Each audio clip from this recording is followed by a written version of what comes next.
కర్నూలు జిల్లా కోడుమూరు శ్రీ లక్ష్మీ వెంకటేశ్వర స్వామి ఆలయంలో YCP incharge Adimulapu Satish ఆధ్వర్యంలో వైసీపీ కార్యకర్తలు ప్రత్యేక పూజలు జరిపారు. టీటీడీ చైర్మన్ పదవికి కలంకం తెచ్చిన బిఆర్ నాయుడు పదవిలో కొనసాగడంపై నిరసన వ్యక్తం చేశారు. ప్రభుత్వం స్పందించి వెంటనే అతనిని తొలగించాలని డిమాండ్ చేశారు.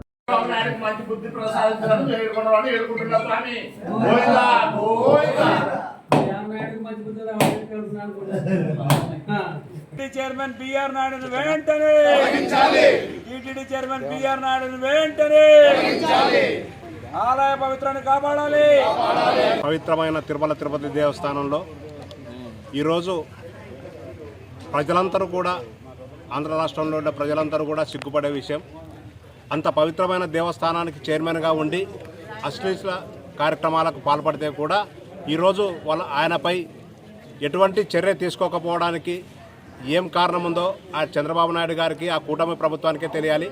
దయచేసి అటువంటి పవిత్రమైన క్షేత్రంలో అటువంటి వ్యక్తుల్ని ఉంచకుండా ఎంత తొందరగా వీలైతే అంత తొందరగా ఆయన్ని ఆ పదవి నుంచి తొలగించాలని మేమందరం మూకుమ్మడిగా కూడా ఈరోజు ఇక్కడ ఈ వెంకటేశ్వర స్వామి దేవాలయంలో స్వామివారికి మొక్కున్నాం.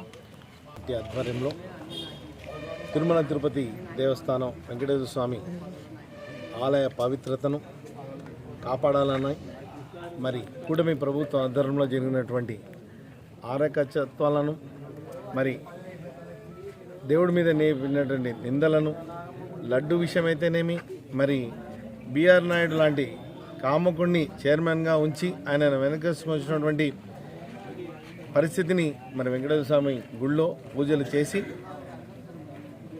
పవిత్రతను కాపాడాలన్న ఉద్దేశంతో ఈరోజు ఈ కార్యక్రమాన్ని చేపట్టడం జరిగింది.